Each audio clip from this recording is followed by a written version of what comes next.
城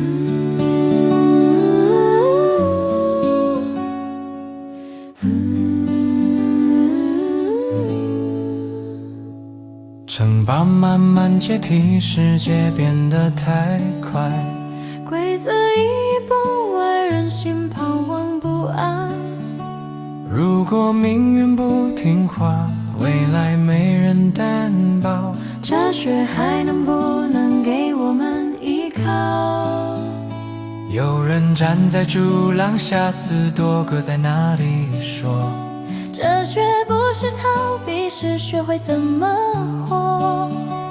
不是控制整个世界，不是否认痛苦，而是在风暴里保持清楚。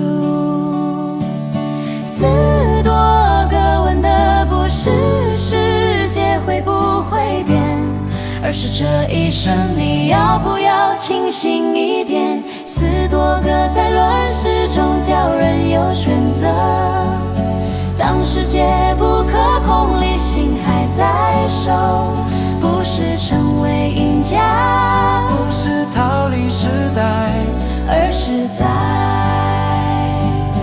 混乱之中站稳脚步存在。